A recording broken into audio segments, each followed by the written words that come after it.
सत श्री अकाल। चढ़दी कला टाइम टीवी देख रहे देश विदेश के सारे दर्शकों का स्वागत। मैं तुहाडे नाल रमन बाजवा। कहते हैं कि हैल्थ इज़ वैल्थ। तुहाडी सेहत ही तुहाडा असल धन दौलत है। तो जेकर तुहाडी सेहत तंदुरुस्त है, तुसी तंदुरुस्त जीवन जीना चाहते हो, तो ड्यूरिंग कोविड असी बहुत सारे इस तरह के सिम्पटम्स देखे ने कि लोगों को बहुत सारिया अजिहियां मुश्किलां पेश आईयां जो कदी सुनिया ही नहीं सी। अजिहियां बीमारियां सानू देखण च आईयां कि जिन्हां बारे असी कदी सुनिया ही नहीं सी। ते खुद डॉक्टर भी हैरान सन कि आखिर इन्ने रोग किस तरह मतलब कि लोगों को दरपेश आ गए, खास करके साह दे रोग। तो जेकर असी अपना इम्यून सिस्टम स्ट्रोंग रखांगे तां ही असी जींदे रह सकते हैं। सो एक तंदुरुस्त हैल्दी लाइफ के लिए इस खास मकसद नूं लैके असी खास प्रोग्राम तुहाडे लई लैके आए हैं हैल्दी लाइफ, जिस दे विच असी तुहानूं हैल्दी टिप्स देवांगे ते नाल ही हैल्थ रिलेटेड समस्यावां बारे विचार चर्चा करांगे। ते अज मेरे नाल स्टूडियो च मौजूद ने चैस्ट स्पैशलिस्ट डॉक्टर बिंदु गोयल। डॉक्टर साहब बहुत बहुत स्वागत है तुहाडा। Thank you. लंग्स नाल रिलेटेड खास करके साह नाल किहड़ी-किहड़ी बीमारियां संबंधित ने? देखो, लंग्स साडी बॉडी का बहुत इंपॉर्टेंट हिस्सा है। अगर असी साह लै रहे हैं तो ही साडा जीवन है जी। साह ਦੀਆਂ बीमारियां ਇਹ नहीं सी कि पहला नहीं सी, पहला भी सी। कोविड के टाइम सानू ज़्यादा देखने को मिले क्योंकि कोविड ने मेनली लंग्स ते ही अफेक्ट किया। साह ਦੀਆਂ बीमारियां कोविड तो इलावा हुण तां कोविड का सबनों पता, इसलिए हर किसी को पता है कि साह ਦੀਆਂ दिक्कतां ਹੁੰਦੀਆਂ। अदरवाइज भी जो जनरली लंग्स नाल रिलेटेड या साह नाल रिलेटेड बीमारियां है, सब तो कॉमन जिद्दां एलर्जिक प्रॉब्लम्स जिहदे विच दमा आ जाता है, जिन्होंने असीं अस्थमा भी कहने जी।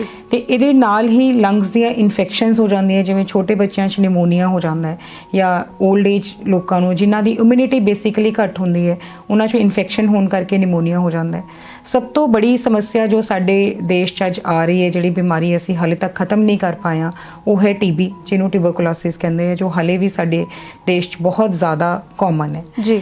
इस तो इलावा सडनली इकोदम साह ਦੀਆਂ दिक्कतां आनियां, कई बारी कुछ साह ਦੀਆਂ बीमारियां लंग्स नाल रिलेटेड होंदी है, कई बारी साह की बीमारी हार्ट नाल रिलेटेड भी होंदी है। लेकिन अगर असी सिर्फ लंग्स की गल करिए तो अज के टाइम जिहड़ियां चीज़ां अफेक्ट कर रही हैं, इन्फेक्टिव प्रॉब्लम्स अगर थोड़ियां घट रही हैं क्योंकि साडे कोल मेडिसिन्स बैटर आ गई, साडा लाइफ स्टाइल थोड़ा बैटर हो गया, हाइजीन थोड़ी बैटर है, लेकिन एलर्जिक प्रॉब्लम्स काफ़ी वध रही हैं जी। प्लस ये जिहड़ा नवां जो असी कदे सोचा नहीं सी शायद ये टाइम साडे सामने आएगा, कोविड, इहदे च ज़्यादा अफेक्ट लंग्स ते होया ते इहदे च ज़्यादा लोकां नूं सडनली साह की दिक्कत होना जो असी अज तक कभी नहीं देखी सी कि अगर कोई इन्फेक्शन बॉडी च फैलती है तो थोड़ा टाइम लैंदी है, उहदे सिम्पटम्स हौली हौली बॉडी नूं अफेक्ट करते हैं। लेकिन कोविड च पेशेंट्स नूं अगर किसी नूं अज फीवर होया तो जस्ट नैक्सट डे साह की दिक्कत हो जानी, ऐदां दे पेशेंट्स भी साडे सामने आए। होर किहड़ी-किहड़ी बीमारियां ने जो इस नाल रिलेटेड हो सकदियां ने?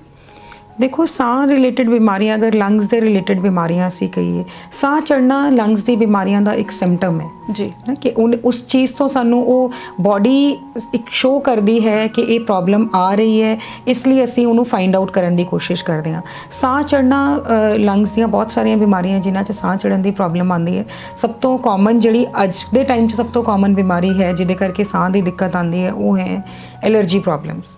बेसिकली जिद्दां जदों सीजन चेंज होंदा है, जदों गर्मी तो सर्दी आती है या सर्दी तो गर्मी आती है, या फिर डस्ट के एक्सपोजर नाल, कई पेशेंट्स नूं पोलन्स के एक्सपोजर नाल, इन्हां सारियां एक्सपोजर्स नाल बहुत सारे पेशेंट्स नूं एलर्जिक ब्रोंकाइटिस, जिन्हों असीं अस्थमा भी कहने या दमा भी कहने, कई पेशेंट्स नूं फैमिली हिस्टरी होंदी है तो उन्हां दे अगे बच्चों नूं भी प्रॉब्लम आती है। निमोनिया है जो बच्चों च बहुत कॉमनली होंदा है तो बजुर्गों च भी बड़ी कॉमनली होंदा है। बच्चों ते बजुर्गों च बेसिकली निमोनिया एक तरह की इन्फेक्शन ही है, वो कोई भी तरीके की हो सकती है, वायरल इन्फेक्शन हो सकती है या बैक्टीरियल इन्फेक्शन हो सकती है। इन्हां च ज़्यादा कॉमन इसलिए है क्योंकि एक बच्चे ते बजुर्ग इन्हां दी इम्यूनिटी बेसिकली थोड़ी घट होंदी है, जिहदे करके इन्फेक्शनस इन्हां नूं जल्दी पकड़ लैंदी है।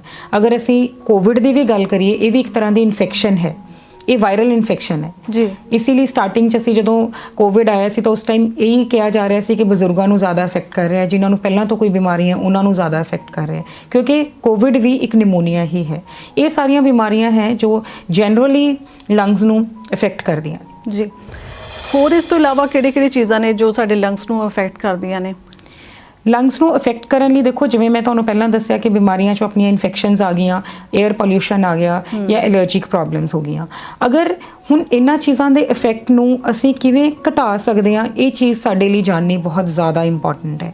ਜਿਵੇਂ ਕੋਵਿਡ ਦੇ ਦੌਰਾਨ ਅਗਰ ਮੈਂ ਗੱਲ ਕਰਾਂ ਕਿ ਪੇਸ਼ੈਂਟਸ ਦੀ ਜਿਹੜੀ ਹੈਲਥ ਸੀ ਜਾਂ ਪੇਸ਼ੈਂਟਸ ਦੀ ਜਿਹੜੀ ਫਿਜ਼ੀਕਲ ਕੰਡੀਸ਼ਨ ਸੀ, ਉਹਦੇ 'ਚ ਵਰਸਨਿੰਗ ਹੋਣ ਦਾ ਇੱਕ ਮੇਜਰ ਰੋਲ ਸੀ ਪੇਸ਼ੈਂਟ ਦੀ ਮੈਂਟਲ ਹੈਲਥ ਦਾ, ਜਾਂ ਜਿਨ੍ਹਾਂ ਨੂੰ ਪਹਿਲਾਂ ਤੋਂ ਬਿਮਾਰੀਆਂ ਹੈ, ਜਿਵੇਂ ਜਿਹੜੇ ਡਾਇਬੀਟਿਕ ਪੇਸ਼ੈਂਟਸ ਹੈ ਜਾਂ ਕਾਰਡੀਅਕ ਪੇਸ਼ੈਂਟਸ ਹੈ ਜਾਂ ਬੈੱਡ ਰਿਡਨ ਪੇਸ਼ੈਂਟਸ ਹੈ, ਤਾਂ ਉਹਨਾਂ ਨੂੰ ਇਹ ਜ਼ਿਆਦਾ ਕਿਉਂ ਅਫੈਕਟ ਕੀਤਾ ਜਾਂ ਉਹ ਜ਼ਿਆਦਾ ਸੀਰੀਅਸ ਕਿਉਂ ਹੋਏ?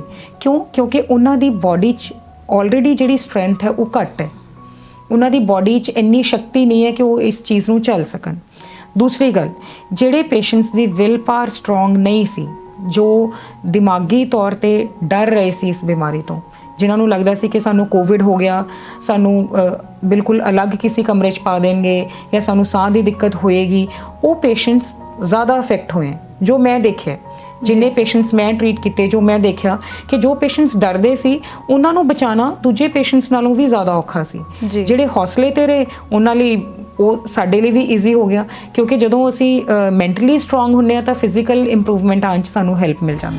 ਇਸ ਤੋਂ ਇਲਾਵਾ ਇੱਕ ਜਿਹੜੀ ਖਾਸ ਪ੍ਰੀਕਾਸ਼ਨ ਉਹ ਹੈ ਕਿ ਸਮੋਕਿੰਗ ਨਹੀਂ ਕਰਨੀ ਚਾਹੀਦੀ। ਅੱਜ ਕੱਲ੍ਹ ਦੀ ਯੰਗ ਜਨਰੇਸ਼ਨ ਵੀ ਸਮੋਕਿੰਗ ਦੇ ਵਿੱਚ ਪੈ ਰਹੀ ਹੈ।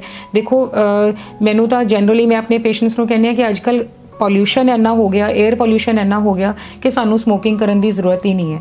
ਜਦੋਂ ਮੈਂ ਦਿੱਲੀ 'ਚ ਸੀ ਤਾਂ ਉੱਥੇ ਅਸੀਂ ਅਗਰ ਕਿਸੇ ਪੇਸ਼ੈਂਟ ਦੀ ਬ੍ਰੌਂਕੋਸਕੋਪੀ ਕਰਦੇ ਸੀ ਨਾ, ਤਾਂ ਕੁਝ ਪੇਸ਼ੈਂਟਸ ਇੱਦਾਂ ਦੇ ਆਏ, ਬ੍ਰੌਂਕੋਸਕੋਪੀ 'ਚ ਬੇਸਿਕਲੀ ਅਸੀਂ ਲੰਗਸ ਦੇ ਅੰਦਰ ਜਾਂਦੇ ਹਾਂ ਤੇ ਉੱਤੇ ਕੈਮਰਾ ਲੱਗਿਆ ਹੁੰਦਾ, ਕੈਮਰੇ ਨਾਲ ਅਸੀਂ ਲੰਗਸ ਦੀ ਇੰਟਰਨਲ ਕੰਡੀਸ਼ਨ ਦੇਖਦੇ ਹਾਂ।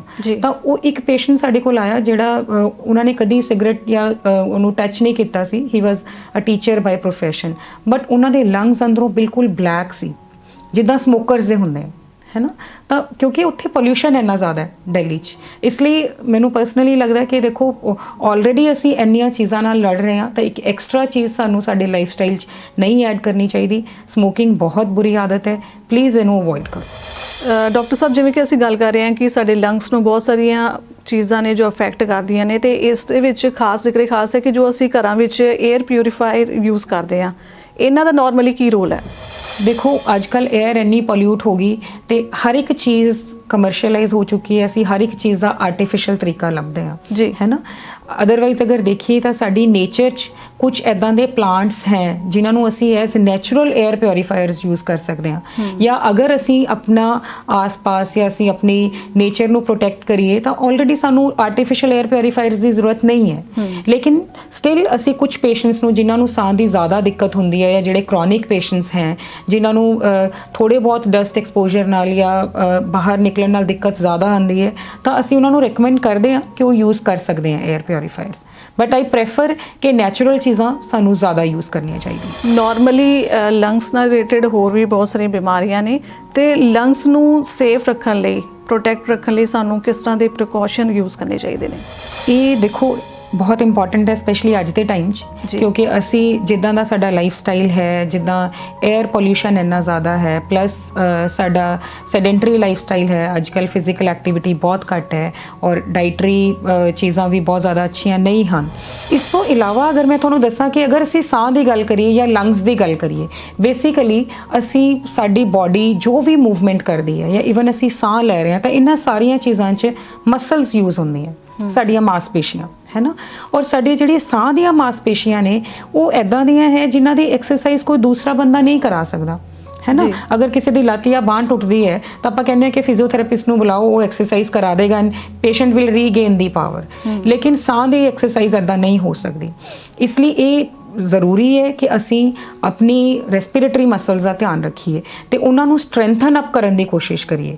ਉਹਨਾਂ ਨੂੰ ਸਟਰੈਂਥਨ ਅਪ ਕਰਨ ਦਾ ਤਰੀਕਾ ਹੈ ਬਰੀਦਿੰਗ ਐਕਸਰਸਾਈਜ਼ਸ। ਜਿਵੇਂ ਮੈਂ ਆਪਣੇ ਸਾਰੇ ਪੇਸ਼ੈਂਟਸ ਨੂੰ ਜਨਰਲੀ ਦੱਸਦੀ ਹਾਂ ਕਿ ਉਹਨਾਂ ਨੂੰ ਬਰੀਦਿੰਗ ਐਕਸਰਸਾਈਜ਼ਸ ਰੈਗੂਲਰਲੀ ਕਰਨੀਆਂ ਚਾਹੀਦੀਆਂ, ਕਿਉਂਕਿ ਕੁਝ ਸਾਹ ਦੀਆਂ ਬਿਮਾਰੀਆਂ ਇੱਦਾਂ ਦੀਆਂ ਜੋ ਕ੍ਰੋਨਿਕ ਹੈ, ਜਿਨ੍ਹਾਂ ਲਈ ਅਸੀਂ ਦਵਾਈਆਂ ਨਾਲ ਕੋਈ ਇਲਾਜ ਨਹੀਂ ਦੇ ਸਕਦੇ। ਉਹਦੇ 'ਚ ਇਹੀ ਹੈ ਕਿ ਪੇਸ਼ੈਂਟ ਨੇ ਆਪਣੇ ਆਪ ਨੂੰ ਸਟਰੋਂਗ ਰੱਖਣਾ ਹੈ। ਬਾਕੀ ਜਨਰਲ ਹੈਲਥ ਤਾਂ ਡੈਫੀਨੇਟਲੀ, ਜਿਵੇਂ ਆਪਾਂ ਹੈਲਥ ਬਾਰੇ ਅਗਰ ਗੱਲ ਕਰੀਏ, ਜਨਰਲ ਹੈਲਥ ਸਾਡੀ ਅੱਛੀ ਹੋਣੀ ਚਾਹੀਦੀ ਹੈ। ਉਹਦੇ ਲਈ ਇਮਿਊਨਿਟੀ ਨੂੰ ਸਟਰੋਂਗ ਕਰਨ ਲਈ ਗੁੱਡ ਡਾਈਟ, ਅੱਛੀ ਹਾਈਡਰੇਸ਼ਨ ਔਰ ਜਿੰਨਾ ਕੁ ਅਸੀਂ ਆਪਣੀ ਨੇਚਰ ਨੂੰ ਪ੍ਰੋਟੈਕਟ ਕਰ ਸਕਦੇ ਹਾਂ ਤਾਂ ਕਿ ਸਾਡਾ এনवायरमेंट ਵੀ ਪੋਲਿਊਟਡ ਨਾ ਹੋਏ, ਕਿਉਂਕਿ ਲੰਗਸ 'ਚ ਜੋ ਚੀਜ਼ਾਂ ਜਾ ਰਹੀਆਂ ਉਹ ਪੋਲਿਊਟਡ এনवायरमेंट 'ਚੋਂ ਹੀ ਜਾ ਰਹੀਆਂ। ਜੋ ਵੀ ਅਸੀਂ ਅੰਦਰ ਸਾਹ ਨਾਲ ਲੈ ਕੇ ਜਾਂਦੇ ਹਾਂ ਉਹ ਸਾਡੇ ਲੰਗਸ ਨੂੰ ਅਫੈਕਟ ਕਰਦਾ ਹੈ। ਜੀ, ਸੋ ਡਾਕਟਰ ਸਾਹਿਬ ਤੁਸੀਂ ਅੱਜ ਸਾਨੂੰ ਦੱਸਿਆ ਕਿ ਸਾਹ ਨਾਲ ਰਿਲੇਟਡ ਕਿਹੜੀ ਬਿਮਾਰੀਆਂ ਨੇ, ਸਪੈਸ਼ਲੀ ਲੰਗਸ ਨਾਲ ਰਿਲੇਟਡ ਬਿਮਾਰੀਆਂ ਬਾਰੇ ਅੱਜ ਅਸੀਂ ਚਰਚਾ ਕੀਤੀ ਹੈ, ਜਿਸ ਦੇ ਵਿੱਚ ਤੁਸੀਂ ਦੱਸਿਆ ਕਿ ਟੀਬੀ ਦਾ ਰੋਗ, ਸਾਹ ਦਾ ਰੋਗ, ਨਿਮੋਨੀਆ ਦਾ ਰੋਗ, ਸਪੈਸ਼ਲੀ ਜੋ ਅੱਜ ਕੱਲ੍ਹ ਕੋਵਿਡ-19 ਦਾ ਦੌਰ ਚੱਲ ਰਿਹਾ ਤੇ ਕੋਵਿਡ-19 ਹਜੇ ਖਤਮ ਨਹੀਂ ਹੋਇਆ ਪੂਰੀ ਤਰ੍ਹਾਂ, ਇਸ ਤੋਂ ਬਚਾਅ ਲਈ ਸਾਨੂੰ ਕਿਹੜੇ ਪ੍ਰੀਕਾਸ਼ਨ ਹੋਰ ਯੂਜ਼ ਕਰਨੇ ਪੈਣਗੇ? ਦੇਖੋ, ਕੋਵਿਡ-19 ਇੱਕ ਇੱਦਾਂ ਦਾ ਐਪੀਡੈਮਿਕ ਹੈ ਜੋ ਬਹੁਤ ਲੰਬਾ ਚਲਾ ਗਿਆ, ਮੈਂ ਕਹਿ ਸਕਦੀ ਹਾਂ ਆਲਮੋਸਟ 2 ਸਾਲ ਹੋ ਗਏ ਹੈ ਕਿ ਅਸੀਂ ਇਹਦੇ ਨਾਲ ਲੜ ਰਹੇ ਹਾਂ ਔਰ ਹਾਲੇ ਸਾਨੂੰ ਲੱਗਦਾ ਹੈ ਸ਼ਾਇਦ ਸਭ ਨੂੰ ਇੱਦਾਂ ਲੱਗਣਾ ਸ਼ੁਰੂ ਹੋ ਜਾਂਦਾ ਹੈ ਕਿ ਸ਼ਾਇਦ ਕੋਵਿਡ-19 ਚਲਾ ਗਿਆ। ਕੋਈ ਵੀ ਇਨਫੈਕਸ਼ਨ ਆਉਂਦੀ ਹੈ ਉਹ ਐਵੇਂ ਨਹੀਂ ਜਾਂਦੀ ਹੈ ਨਾ। ਕੋਈ ਵੀ ਹੁਣੇ ਇਹ ਸਪੈਸ਼ਲੀ ਵਾਇਰਲ ਇਨਫੈਕਸ਼ਨਸ, ਵਾਇਰਸ ਦੇ ਵਿੱਚ ਮਿਊਟੇਸ਼ਨਸ ਹੁੰਦੀਆਂ ਰਹਿੰਦੀਆਂ, ਉਹ ਬਾਰ-ਬਾਰ ਸਾਨੂੰ ਅਟੈਕ ਕਰਦੀਆਂ। ਇਸ ਲਈ ਸਾਨੂੰ ਇਹ ਚੀਜ਼ ਨਹੀਂ ਭੁੱਲਣੀ ਚਾਹੀਦੀ ਕਿ ਜੋ ਪ੍ਰੀਕਾਸ਼ਨਸ ਅਸੀਂ ਜਿਨ੍ਹਾਂ ਪ੍ਰੀਕਾਸ਼ਨਸ ਦੀ ਅਸੀਂ ਸਟਾਰਟਿੰਗ ਤੋਂ ਹੀ ਗੱਲ ਕਰਦੇ ਆ ਰਹੇ ਹਾਂ ਕੋਵਿਡ 'ਚ, ਉਹ ਪ੍ਰੀਕਾਸ਼ਨਸ ਅਸੀਂ ਅੱਜ ਵੀ ਲੈਣੀ ਹੈ। ਅਗਰ ਅਸੀਂ ਪ੍ਰੀਕਾਸ਼ਨਸ ਦੀ ਗੱਲ ਕਰੀਏ ਤਾਂ ਪ੍ਰੀਕਾਸ਼ਨਸ ਜੋ ਪਹਿਲਾਂ ਤੋਂ ਹੀ ਚੱਲਦੀਆਂ ਆ ਰਹੀਆਂ, ਜਿਵੇਂ ਕਿ ਸਭ ਤੋਂ ਇੰਪੋਰਟੈਂਟ ਮਾਸਕ ਪਾ ਕੇ ਰੱਖਣਾ, ਸਪੈਸ਼ਲੀ ਜਦੋਂ ਅਸੀਂ ਕਿਸੇ ਭੀੜ ਭਾੜ ਵਾਲੀ ਜਗ੍ਹਾ ਤੇ ਜਾਂਦੇ ਹਾਂ ਨਾ, ਕਿਸੇ ਗੈਦਰਿੰਗ 'ਚ ਜਾਂਦੇ ਹਾਂ। ਵੈਸੇ ਤਾਂ ਮੈਂ ਆਪਣੇ ਪੇਸ਼ੈਂਟਸ ਨੂੰ ਵੀ ਜਿਵੇਂ ਕਹਿੰਦੀ ਹਾਂ ਕਿ ਬੈਟਰ ਹੈ ਕਿ ਅਸੀਂ ਜ਼ਿਆਦਾ ਗੈਦਰਿੰਗਸ 'ਚ ਜਾਣਾ ਅਵੋਇਡ ਕਰੀਏ। ਉਸ ਤੋਂ ਇਲਾਵਾ ਆਪਣੀ ਪਰਸਨਲ ਹਾਈਜੀਨ ਮੇਨਟੇਨ ਕਰਨਾ। ਪਰਸਨਲ ਹਾਈਜੀਨ ਦੇ ਵਿੱਚ ਸਭ ਤੋਂ ਇੰਪੋਰਟੈਂਟ ਹੈ ਹੈਂਡ ਵਾਸ਼ਿੰਗ, ਮਤਲਬ ਰੈਗੂਲਰ ਸਾਨੂੰ ਹੱਥ ਆਪਣੇ ਧੋਂਦੇ ਰਹਿਣਾ ਚਾਹੀਦਾ ਹੈ। ਕਿਸੇ ਵੀ ਆਪਣੇ ਸਪੈਸ਼ਲੀ ਆਪਣੇ ਫੇਸ ਨੂੰ ਬਾਰ-ਬਾਰ ਟੱਚ ਨਾ ਕਰੋ, ਆਪਣੇ ਨੋਜ਼ ਨੂੰ ਬਾਰ-ਬਾਰ ਟੱਚ ਨਾ ਕਰੋ। ਅਗਰ ਅਸੀਂ ਕਿਸੇ ਵੀ ਸਰਫੇਸ ਨੂੰ ਟੱਚ ਕਰਦੇ ਹਾਂ ਜਾਂ ਕੁਝ ਉਸ ਤੋਂ ਬਾਅਦ ਅਸੀਂ ਆਪਣਾ ਕੋਈ ਪਰਸਨਲ ਕੰਮ ਕਰਨਾ ਜਾਂ ਖਾਣਾ ਖਾਣਾ ਤਾਂ ਉਸ ਤੋਂ ਪਹਿਲਾਂ ਅੱਛੇ ਤਰੀਕੇ ਨਾਲ ਸਾਨੂੰ ਆਪਣੇ ਹੈਂਡ ਵਾਸ਼ ਜ਼ਰੂਰ ਕਰਨੇ ਚਾਹੀਦੇ, ਕਿਉਂਕਿ ਸਾਰੀਆਂ ਬਿਮਾਰੀਆਂ ਹੱਥਾਂ ਤੋਂ ਹੀ ਫੈਲਦੀਆਂ ਹੈ ਨਾ। ਅਗਰ ਅਸੀਂ ਆਪਣੇ ਰੂਟੀਨ ICU ਪ੍ਰੋਟੋਕੋਲਸ ਵੀ ਦੇਖੀਏ ਤਾਂ ਉਹਨਾਂ ਦੇ ਵਿੱਚ ਵੀ ਸਭ ਤੋਂ ਇੰਪੋਰਟੈਂਟ ਚੀਜ਼ ਹੈ ਹੈਂਡ ਹਾਈਜੀਨ। ਸਾਰੀਆਂ ਬਿਮਾਰੀਆਂ ਨੇ ਸਾਡੇ ਹੱਥਾਂ ਦੇ ਥਰੂ ਜਾਂ ਮੂੰਹ ਦੇ ਥਰੂ ਜਾਣਾ ਹੈ, ਅੰਦਰ ਬੋਡੀ ਦੇ ਜਾਂ ਨੱਕ ਦੇ ਥਰੂ ਜਾਣਾ ਹੈ, ਤਾਂ ਇਹ ਪ੍ਰੀਕਾਸ਼ਨ ਬਹੁਤ ਜ਼ਿਆਦਾ ਇੰਪੋਰਟੈਂਟ ਹੈ। ਇਸ ਤੋਂ ਇਲਾਵਾ ਸੋਸ਼ਲ ਡਿਸਟੈਂਸ ਮੇਨਟੇਨ ਰੱਖਣਾ, ਜੋ ਆਪਾਂ ਸ਼ੁਰੂ ਤੋਂ ਹੀ ਕਹਿੰਦੇ ਆ ਰਹੇ ਹਾਂ ਕਿ ਬਹੁਤ ਜ਼ਿਆਦਾ ਗੈਦਰਿੰਗਸ 'ਚ ਨਾ ਜਾਓ। ਜਿੱਥੇ ਵੀ ਅਗਰ ਤੁਸੀਂ ਕੁਝ ਇੱਦਾਂ ਦਾ ਕਰ ਵੀ ਰਹੇ ਹੋ ਤਾਂ ਉੱਥੇ ਇੱਕ ਡਿਸਟੈਂਸ ਇੱਕ ਦੂਸਰੇ ਤੋਂ ਬਣਾ ਕੇ ਰੱਖੋ ਜੀ। ਉਸ ਤੋਂ ਇਲਾਵਾ ਆਪਣੀ ਇਮਿਊਨਿਟੀ ਸਟਰੋਂਗ ਰੱਖਣਾ, ਆਪਣੀ ਮੈਂਟਲ ਹੈਲਥ ਹੈ ਨਾ, ਇਹ ਚੀਜ਼ਾਂ ਇਹ ਸਾਰੀਆਂ ਪ੍ਰੀਕਾਸ਼ਨਸ ਦੇ ਨਾਲ ਇਹ ਵੀ ਚੀਜ਼ਾਂ ਬਹੁਤ ਇੰਪੋਰਟੈਂਟ ਹੈ। ਸੋ ਡਾਕਟਰ ਸਾਹਿਬ, ਗੱਲਬਾਤ ਦਾ ਸਿਲਸਿਲਾ ਅਸੀਂ ਜਾਰੀ ਰੱਖਾਂਗੇ, ਪਰ ਇੱਥੇ ਰੁਕ ਰਹੇ ਹਾਂ ਅਸੀਂ ਇੱਕ ਛੋਟੇ ਜਿਹੇ ਬ੍ਰੇਕ ਦੇ ਲਈ। ਤੁਸੀਂ ਬਣੇ ਰਹੋ ਸਾਡੇ ਨਾਲ ਚੜ੍ਹਦੀ ਕਾ ਟਾਈਮ TV ਤੇ।